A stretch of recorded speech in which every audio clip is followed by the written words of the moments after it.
Pascal, un petit tour à l'école? Oui, un petit tour à l'école, ça me change. Je te remercie, pas de venir ici, ça me change. Habitué au plus grand d'habitude. Alors, vous parlez de réussite éducative dans votre programme, mais ce n'est pas le domaine de la mairie, c'est celui de l'éducation nationale. Ne vaudrait-il pas mieux s'occuper déjà de reboucher les trous sur les routes?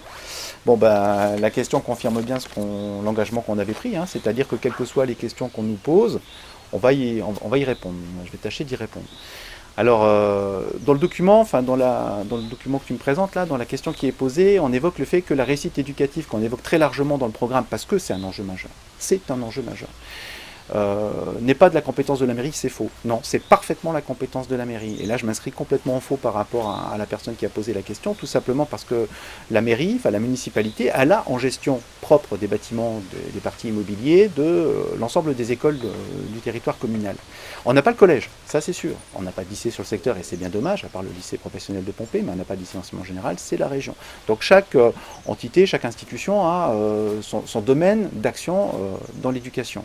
Mais pourquoi nous estimons collectivement, et là je pense qu'Aurélie pourrait presque en parler bien mieux que moi, mais pourquoi est-ce qu'on estime que la réussite éducative est un enjeu majeur? Tout simplement parce que la mairie, au-delà de simplement s'occuper de l'aspect immobilier, au-delà de s'occuper des bâtiments, va permettre aux enseignants et aux parents d'élèves de faire en sorte que l'éducation de leurs enfants soit une pleine réussite. La réussite éducative, c'est ça. C'est pas de considérer qu'il n'y a que des des professeurs des écoles, que des enseignants qui ont la charge de l'éducation des enfants. C'est un ensemble. C'est tout. Et la municipalité joue parfaitement son rôle dedans.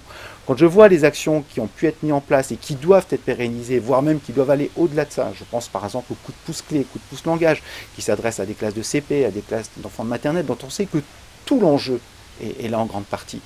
Je pense aux actions qui ont été faites aussi et qui méritent d'être largement étoffées parce qu'elles montrent à quel point c'est aussi une réussite. C'est par exemple l'orchestre à l'école, dont bénéficie une école pour l'instant, et c'est regrettable qu'il n'y ait qu'une seule école qui bénéficie de ça, mais ça s'explique parce qu'il y a un contexte de politique de la ville, il y a tout plein d'éléments sur lesquels je ne peux pas, vu le format de la vidéo, trop m'étaler. Mais donc, non, le monsieur se trompe quand il nous écrit, quand il pose cette question. La réussite éducative, c'est un domaine et c'est un enjeu majeur d'une municipalité. Et je peux très franchement le dire avec une certaine fierté, c'est que dans l'équipe, quand on a commencé à travailler, à réfléchir, l'enjeu de la réussite éducative est venu très rapidement, très très rapidement. Ce que je peux dire aussi, c'est que si le sort nous est favorable, un des premiers rendez-vous qu'on prendra une fois le conseil municipal installé, c'est un rendez-vous avec Madame Mussieto, qui est l'inspecteur de l'éducation nationale de la circonscription de Pompée. On a des choses à discuter avec elle. On a des choses à discuter sur l'évolution des effectifs, la manière dont on va aborder la scolarité des enfants ici sur le secteur. Donc voilà, donc la réussite éducative, c'est un enjeu majeur. La mairie, il joue pleinement son rôle, alors de manière directe et indirecte. Et puis on a tout un tissu de parents d'élèves. Alors ici, c'est marrant que tu m'emmènes dans cette école-là. Je ne sais pas si c'était pour ça, mais on est à Janzé, on est à Picuche.